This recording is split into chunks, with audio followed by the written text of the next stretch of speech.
Namaste, friends. Namaste to everyone. So today we'll be integrating a lot of things, what we have discussed from the day one. Today is the 5th day.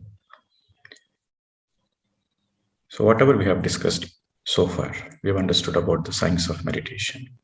We understood about the stages and the steps and the experiences and how to handle those experiences. What is meditation, what is not meditation, and Buddha's Eightfold Path. And we understood about the science of the body, the science of living, the art of living. So today we will integrate whatever we discussed so far through question answers, through Sajjana Sangatya. Today we'll integrate. And for the people who just joined yesterday or today, you please watch the previous videos, which is available on the YouTube. You might have answers. So for the people who are attending from the day one, they may ask the question. You can ask anything, any question. Anything about spirituality, anything about the spiritual journey. If you raise your hand, I will unmute you. And the most important point to remember is you will be very precise, straight to the point.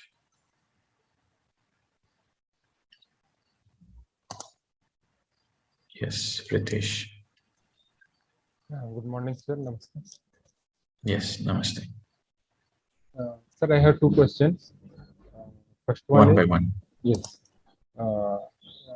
While sitting for meditation, is there any significance of direction? Means, whether it will be more beneficial if I face east or north, something like that? Insignificant. Meditation is to concern with your mind, not the physical direction. No. And my next question is, let's say after meditating for 3-4 months, should one avoid one's dependency on music? Music is your choice. You see, music helps in meditation. Music is the next best thing after meditation. Music has a melodious wave, right? So our minds, the thoughts are very agitated. So when you listen to the music helps to calm your mind, to take you into a slow wave state. So in the beginning, when you're observing the breath, yes, you hear the music.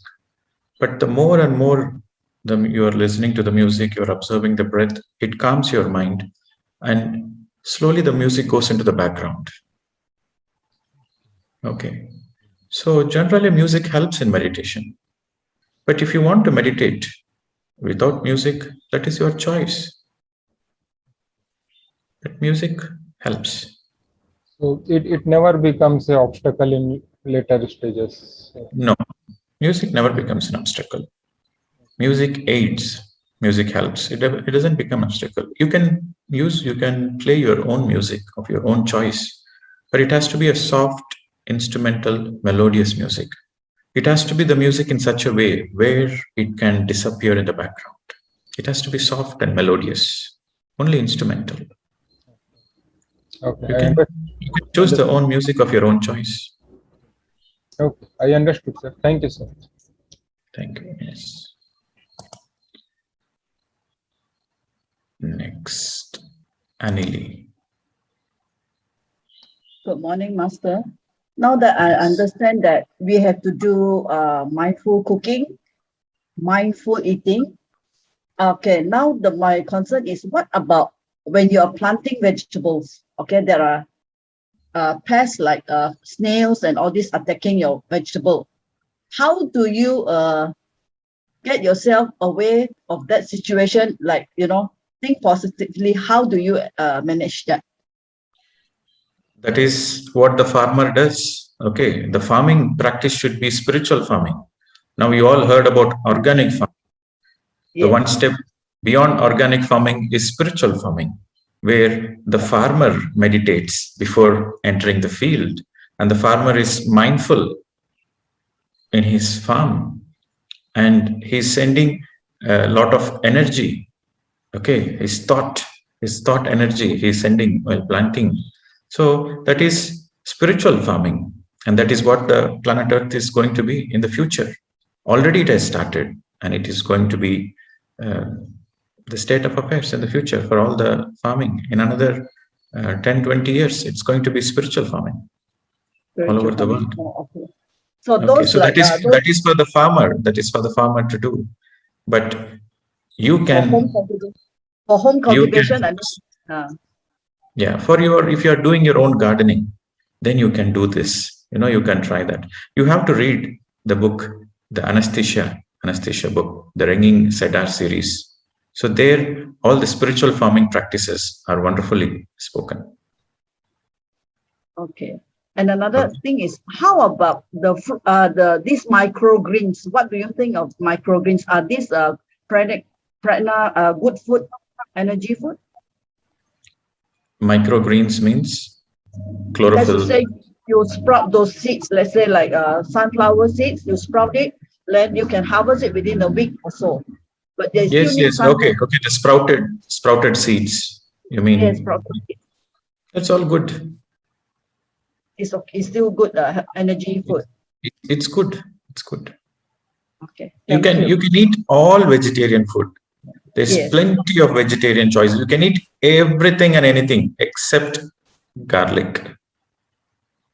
Okay. Thank you, Okay. Master. Yes. Thank you. All right. So, Neera, yes, you can unmute me. Okay. Good morning, everyone. And this is my first time. And my name is Neera Taneja. I live in Bangalore. And I'm an English lecturer, but of late I've stopped teaching. My question is about service, because you give a lot of importance to it. So these days, I'm not doing any active service except planting lots of flowers in the complex that I live in, and looking after the maintenance and the beauty of the place and things on my own. No one has asked me to do it. So would this be considered service? I don't know. No, that is your hobby. You are doing it for your own joy. Okay. That is Okay. not service. All right. Okay. Service means any voluntary work you do which benefits others, All right. which benefits other human beings, which benefits in any way possible. I see. That is service. What you're doing is a hobby. All right. So I need to get into some kind of voluntary work. Yes. Right. I agree with that. All right. Thank you so much. Thank you. Thank you. Thank you. Okay, so next we go with Lakshmi.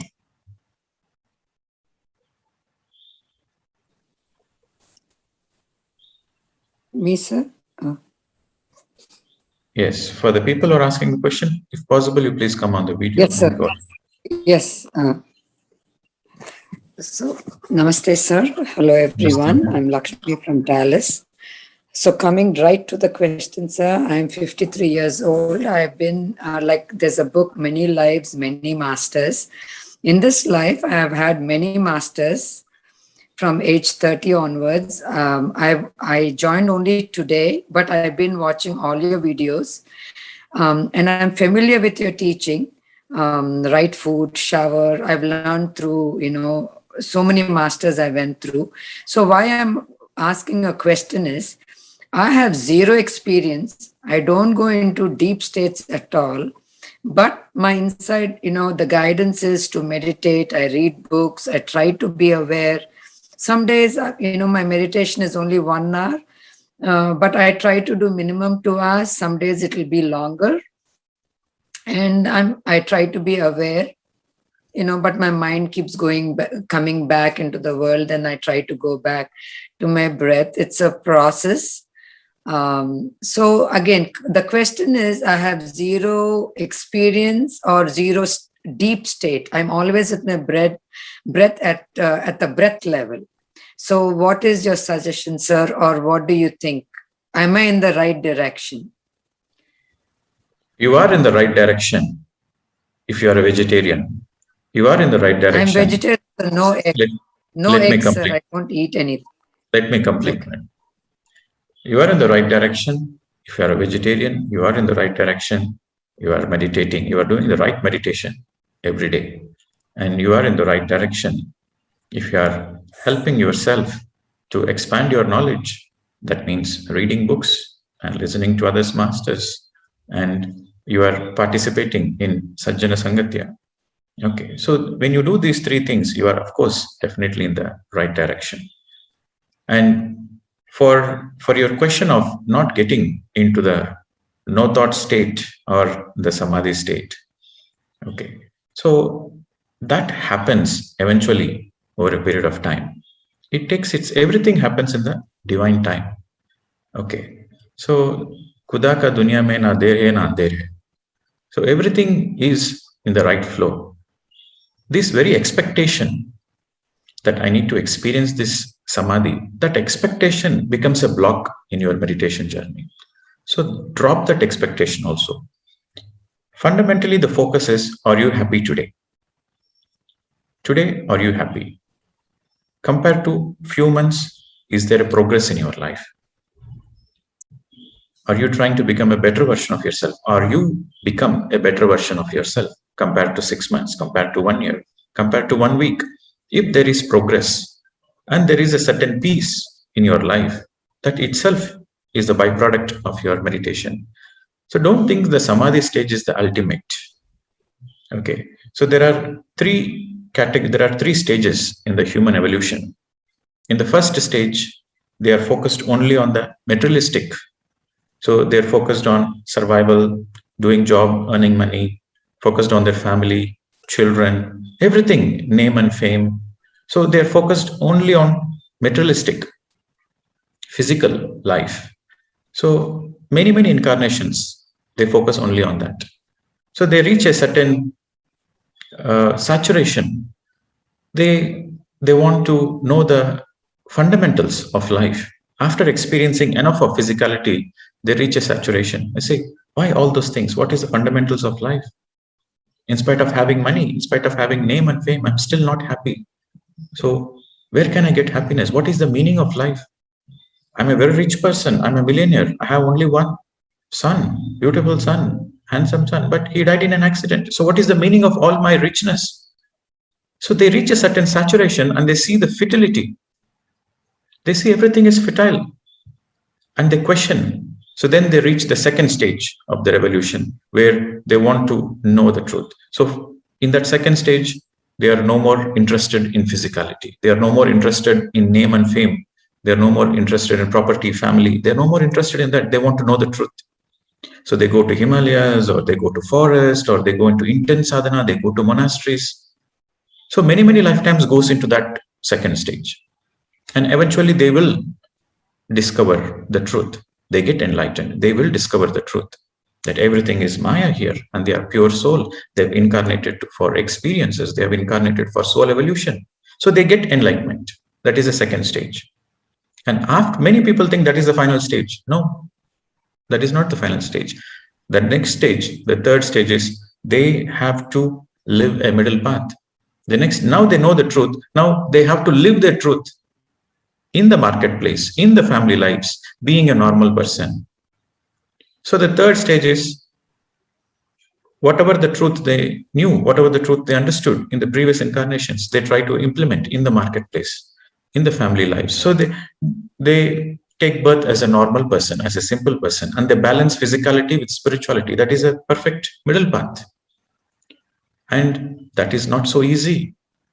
To be in Himalayas and meditating is easy. You will have blissful state all the time. You will have samadhi stage all the time. 24/7 you will be in samadhi stage in Himalayas. But when you are living in a society, when you are living in the marketplace, you are living with family, and you are going to a job, earning money, and all the physicality is To integrate the physicality and spirituality is a great challenge. So you go through ups and downs, even though you are in the spiritual practice, but still there are constantly so many outside factors which constantly pulls you down. You feel disturbed, but again, you use your meditative energy to pull yourself up. So this is the third stage. And in the third stage, the benchmark is as long as you are happy, whatever you are doing, as long as you are happy, you are successful in the third stage.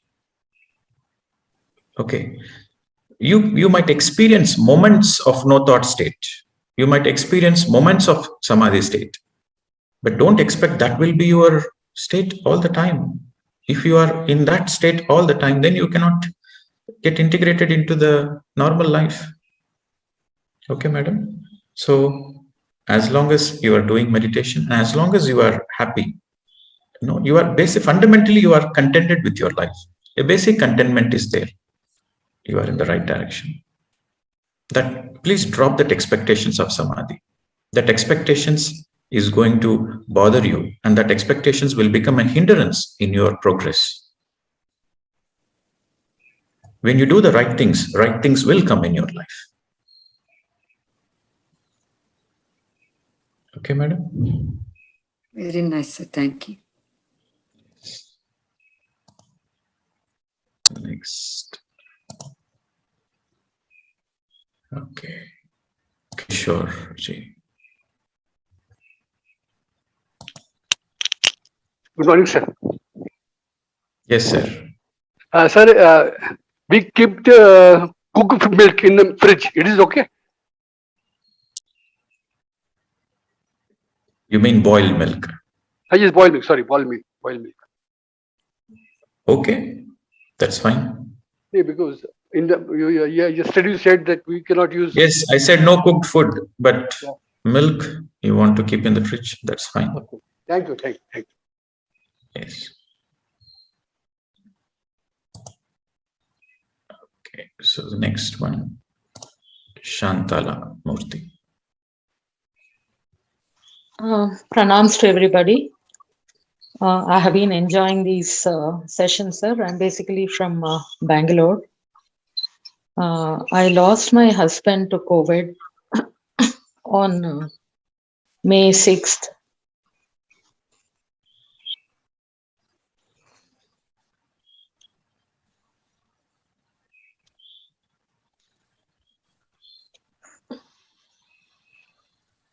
Okay, madam, you take your time and then you please ask your question later on. Okay, we'll unmute you later on. Okay, so next is Rajendra. Good morning, sir. Yes. I'm Rajendra from Bangalore. I've been meditating for almost a year now. And I wanted to know more about meditation and spirituality. So I have also become a life member in Pyramid Valley, in fact, recently. So this has come as a blessing in disguise, your teachings and meditation and spirituality. And I have two questions, sir. About day before yesterday's, you mentioned about Samna Diti, Samna Sankalpa, and about 8 things to be followed. I try to strictly follow all these things, but as soon as I get outside, due to external forces, I get disturbed and irritated. So I feel I'm not doing justice to all these things in spite of my control of, attitude. So how do you expect me to, manage in such situations?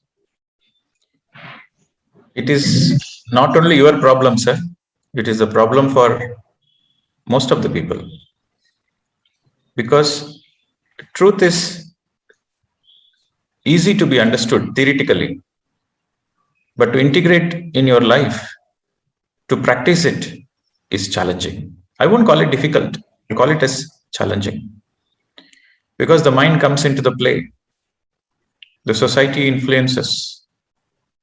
Even though you don't want to do anything wrong, even though you want to live in the right path, the influences around you, and also your own mind, and also your own conditioning, and also your vasanas, your vasana doshas from your past lives. Okay, your vasanas are nothing but your residue of the characters you have played in the past life. So all those things play a factor. But the way out is to stick to the truth. Always follow your heart. When there is a conflict between heart and mind, heart will say something, because heart will say, hey, follow the truth. Your consciousness, there is an inner voice which says, do the right thing, don't do this. But your mind says something else. Your mind says, oh, that's a better deal. You better close the deal and get the money. Okay, so that's a easy money. So don't miss it. So with that money, you can enjoy your life. With that money, you can take care of your family. So your mind will say something, but your heart will say, don't do that. So when there is a conflict between heart and mind, always follow your heart. In spite of your mind, in spite of your mind conditioning, in spite of your temptations, in spite of your compulsions, follow your heart. The more you stick on to following your heart, the more the influence of your mind reduces. It is challenging in the beginning for everybody, but once you get into the habit of following the heart, the joy you get is so immense. And once you taste that nectar, then it becomes easy to stick on to the truth, to follow the truth. You follow the truth because it gives you joy. You don't follow the truth just because Buddha told. You don't follow the truth just because Krishna told. You follow the truth because it gives you joy. You follow it for your own joy, for your own evolution. So when there is a conflict between the heart and mind, follow the heart. Experience that nectar, experience that bliss of following the heart. Then you know what to do. Thank you, then sir. You become a master. My second question is actually yesterday you were telling about the birth and nature spirit behind the birth and all that. And the soul is the same for every birth. I remember that you mentioned that. But there are some people, because I'm involved with as a volunteer and supporting the people with disability. And some of these people are born with disablement at birth. How does it happen when you say soul is the same for everyone? And birth is almost same for everyone, but they yesterday I mentioned disformity. And let me answer, sir, understand your question. So yesterday I mentioned that the soul plays a role. The soul, along with nature spirits, they take part in building the body. So when the soul decides to incarnate in a particular lifetime, it brings in a certain karma, which is called prarabdha karma. So that karma determines what kind of body it has to be formed. So for the people who are born with disabilities, it is prarabdha karma. So the soul voluntarily chooses that particular karma. It is not a punishment. It is a voluntary choice of a soul to learn certain lessons. And based on that karmic pattern, the body shape is taken place in the mother's womb. Okay. And also you have to remember, we all have body, we all have mind, we all have intellect, but we are the soul. So on the body level, we are all different. We all look different. No two people look the same. We're all different on the body level. On the mind level also, we're all different. Everybody has their own mind. So we're all different on the mind level. On the intellectual level also, we're all different. What is intellect? Body comes from the parents. Mind comes from the surroundings. Mind comes from the environment. And your intellect is nothing but the distilled information of all your experiences of all your lifetimes. Intellect is not your experiences. Intellect is the distilled information of your all the experiences. So on the intellect level, we're all different. On the soul level, We are all unique. Each one of us, we all have a unique signature. We all have different lifetimes in different dimensions. So our soul signature is very unique. So we all have different unique soul signatures. So where is that oneness coming from? The oneness is coming from here. We are all the speck of the same divine consciousness. So when you go beyond the self, when you go beyond the self-realization and go to the God realization, that is where the oneness is. So don't say we are all the same soul. No, we are all unique. We all have a unique signature. On the soul level, we are all unique. But we all have come from the same source. You have come from the same source. I have come from the same source. So we are all part of the same divine consciousness, God consciousness, whatever you can call it. So the oneness is on the God consciousness level. Thank you very much, sir. Yes. Next, Rekha.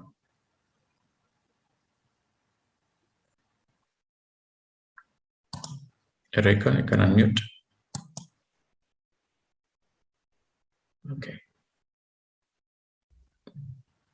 Next, Kashmira, you can unmute.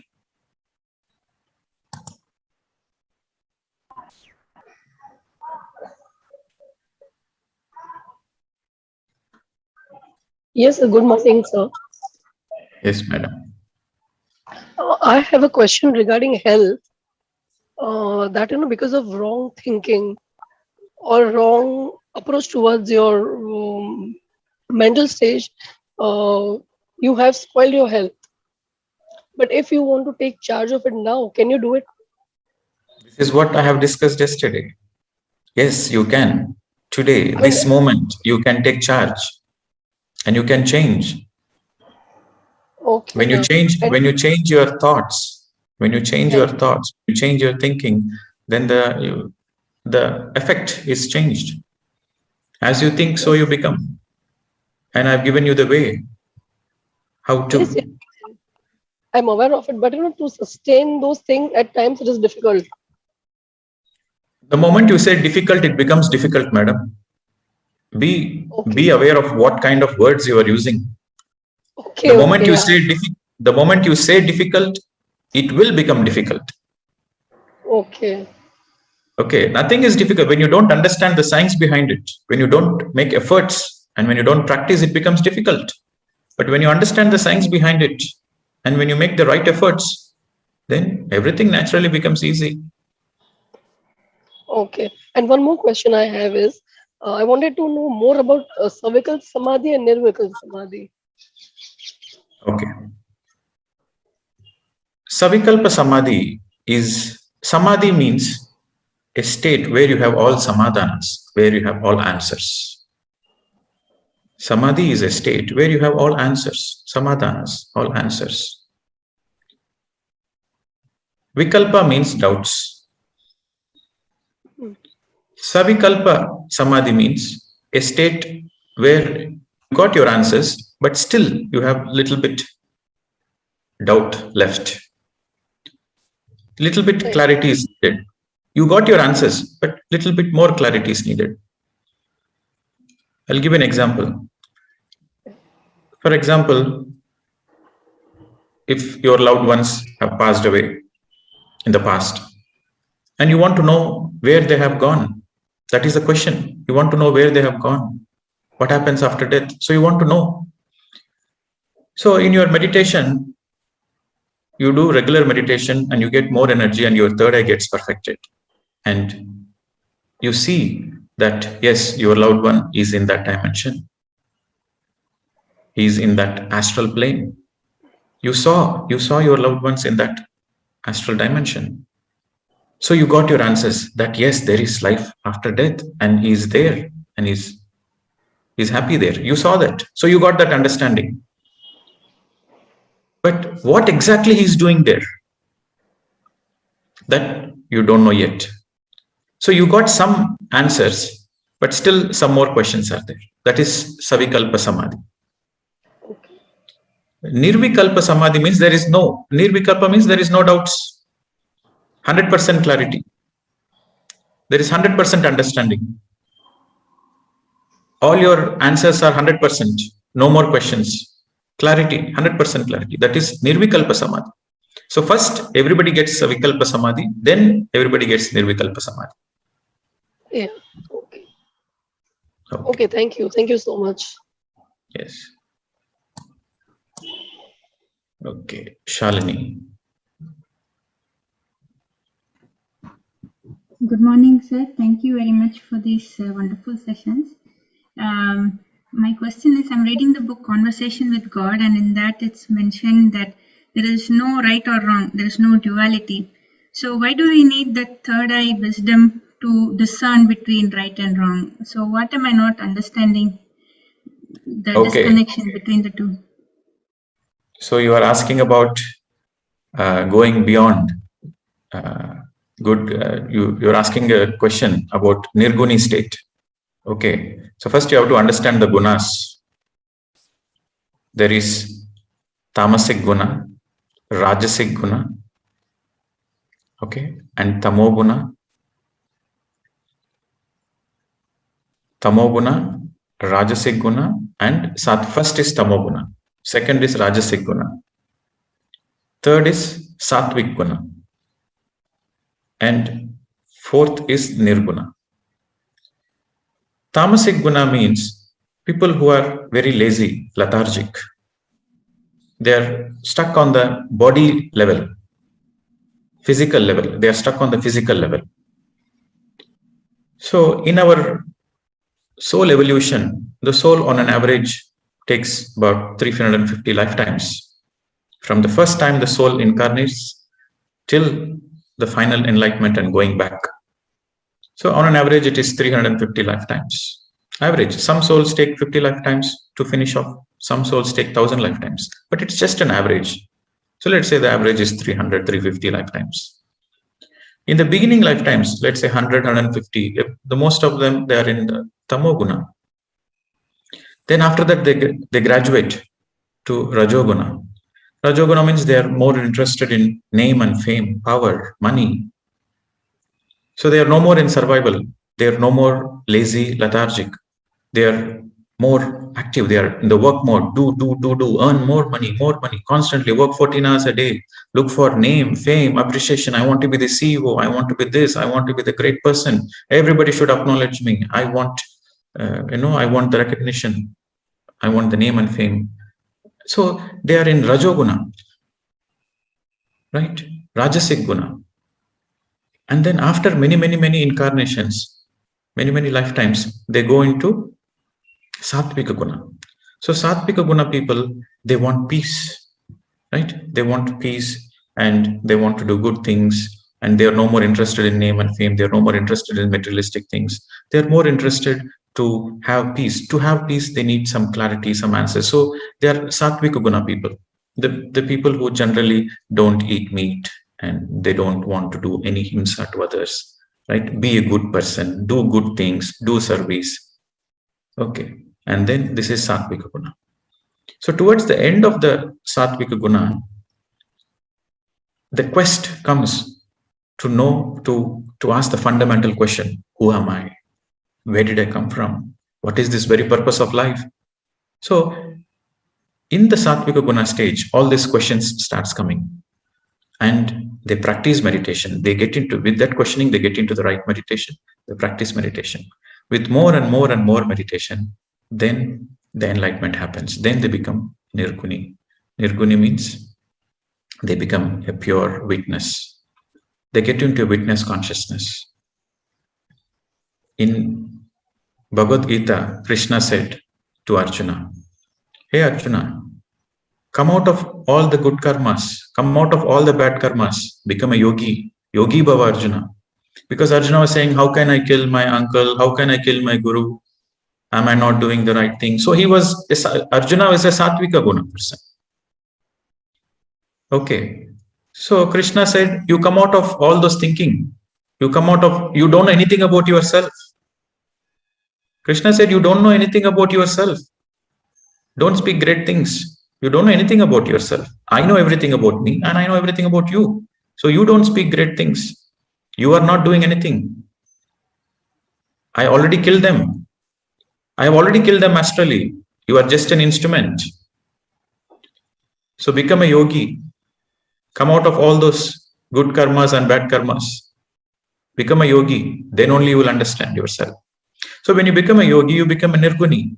So nirguni means you perfectly know what is bad karma. You perfectly know what is good karma. But you are not identified with it. You go beyond it. You get into a witness consciousness. Your consciousness is in alignment with the divine. You are becoming a pure witness. So in that state of consciousness, your actions are always in alignment with the divine will. So there is no possibility you will do bad karmas because you perfectly know what is a bad karma and you will never do it. And also you will not identify by yourself that I am doing this good karma. There is no I there. There is no I that I am doing this good karma. There is only a witness. It is happening through me and I'm just a pure witness. I'm just an instrument. So when you get into that witness consciousness, you become a nirguni. So in the conversation with God book, so he was explaining about that nirguni state.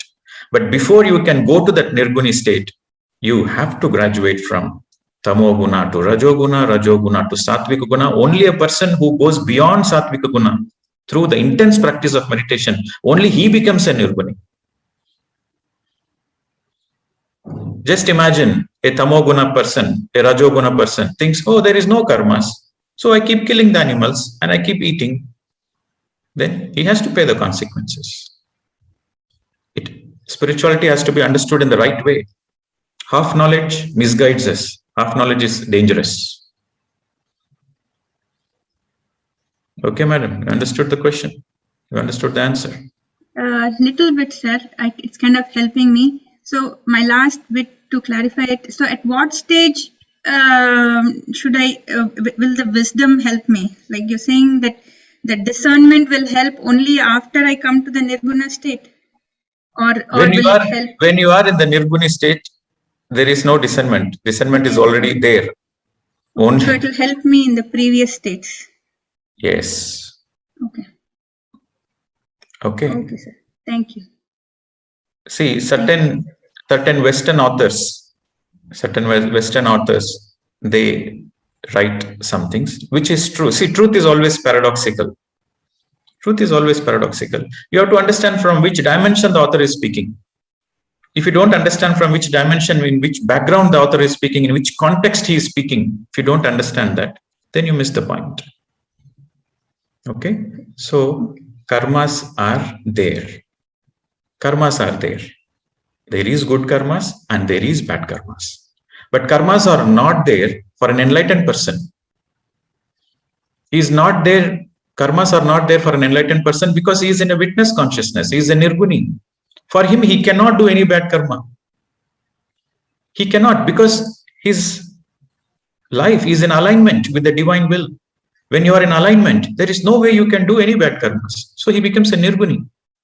And he also let go of the identity that I am doing it. I am doing the good karmas. He lets go of that identity. There is no I. When there is no I, then you become a witness. Okay, madam? Okay, thank you, sir. Yes. All right.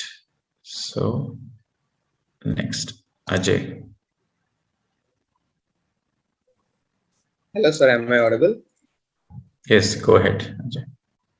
Hello, sir. I'm Ajay from Chennai. I work in TCS as a software engineer.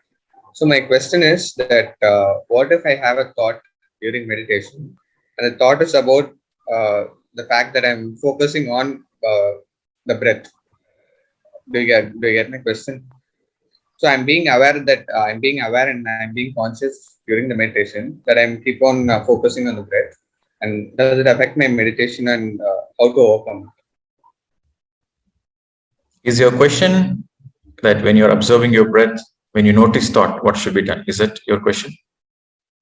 No, sir. Actually, during meditation, I'm focusing on my breath, right? So I'm being fully aware and fully conscious that I'm keep on focusing on the breath.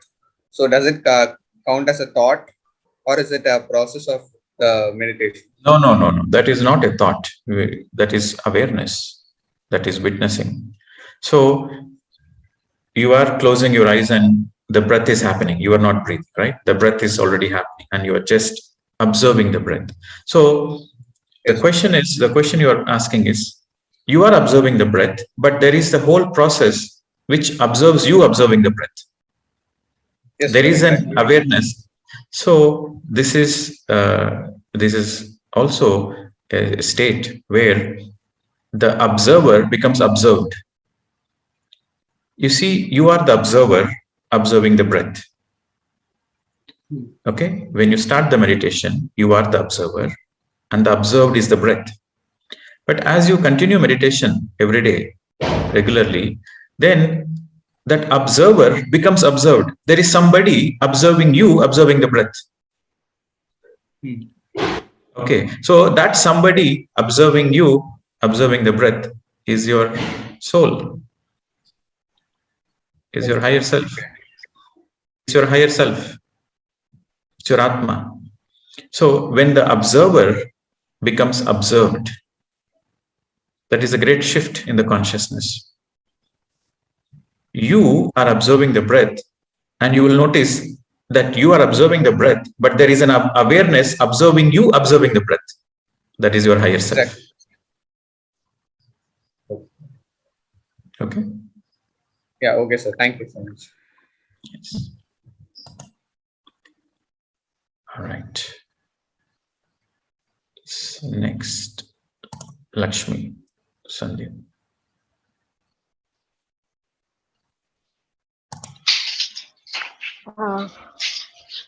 नमस्ते प्रवीण जी, मैं video on करके my question, can you hear me, sir?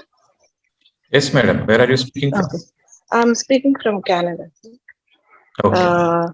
Canada. So recently, as you said, I'm trying to relate whatever you said. Most of them are very true in my case. So I recently lost my dad. So after that itself, I started after reading the Life of Yogi, and I wanted to know where my beloved dad is.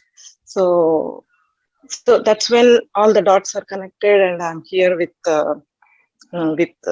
Patriji and we were speak. My question here is, sir, in between yesterday there was a concept you have mentioned that there will be miscarriages, which happens like sometimes the soul just leaves, right? So can you just give me one reason, or what are the possible reasons? Because I went through that when I 5th month of my pregnancy. So I wanted to know what made the soul leave me. Is it like, does it think that, okay, it cannot do its karma through me, or I don't know, how should I take it? Okay. You see, the soul decides to leave because the conditions were not right. Okay. For example, the parents were quarreling, or if the soul is an evolved soul, and according to the soul plan, the soul chose a particular parents because they have just started meditating. I'm just giving an example. They just started meditating. So the soul thinks, okay, I need to be born in a meditative family for its own evolution, for its own planning, according to its own plan. But during the pregnancy time, the parents, they are not sincere in their meditation. Okay, so then the soul decides, oh, maybe this environment is not the right environment for me. So maybe I will come later. I will come later when there is a right time. So that is one possibility. Or there is another possibility. It is a soul contract. It is a soul contract between the mother and the child before they are born. It is a contract that I will enter your womb, and I will be there for 6-7 months, and then I will go back. So that the mother goes through certain experiences. Through that miscarriage, the mother goes through certain challenges, traumatic experiences. And through that experiences, she will question why this happened to me. Why this happened to me? So through that questioning, through that miscarriage, through that experience, she will take a quantum leap into her own spiritual journey. So sometimes it is for the mother's evolution, and so it affects the whole family. You see, it affects the whole family, it affects the whole extended family, and everybody starts questioning why this happened. So the whole it's an opportunity for the whole family to get into spiritual journey, to get into the right path. So it acts as a trigger also. So there are infinite possibilities why this can happen. Okay? Always there is a reason. For every action, there is a cause. Always there is a reason, and the reason is the right reason. Okay, madam? I just gave you a couple of examples, but there are infinite possibilities. Exactly, sir. There was no reason why the soul was left, because the one day before I heard the heartbeat, and the next 3-4 days there was no reason. There was nothing problem with my anything. So it just there was no heartbeat in the next 4 days of the ultrasound. Then you see what you have to question. See what you have to question is, after that incident, your life is no more the same. It shifted. No. Yes or no? Exactly. Yeah, exactly, sir. Every moment, as you said, it has triggered me, and it made me to think more towards the spiritual path. Yeah, naturally. So that is the cause, and that is part of your soul planning. Yeah. Yeah. Yeah. Thank you, sir. Yes. All right. Meenakshi Kapoor. Good morning, sir. Yes, madam. So I'm from Noida for other people, just letting them know. So my question, sir, is that, when we talk of service, so let's say When we talk of, sorry, what is that? When we talk of? Service. Service, okay, yeah. Service, yeah. So, so basically, I'm getting to be a therapist kind of in that space. So how it started was a lot of seva bhav, but charging money for it becomes is still kind of a little bit of a block. So I end up doing mostly without money. So so the pointed question is seva bhav a service? If I charge money, will it still be called a service or not? No. If you charge money, that is your profession. Okay. If you charge money, you are getting something in return. You give your time, you give your energy, but you are getting something in return. You get money in return. So that is not service. That is your job. That is your profession. Okay. So you have to be very clear that money is again a great lesson to learn. Okay. Money teaches you a lot of things. Money is an energy. Money is neither positive nor negative. Money is neutral, but it is a powerful energy on the planet Earth. So the money in the hands of a positive person becomes positive energy. The money in the hands of a negative person becomes negative energy. So money as such is a neutral energy, but a very powerful energy. So you should not feel bad when you're receiving money.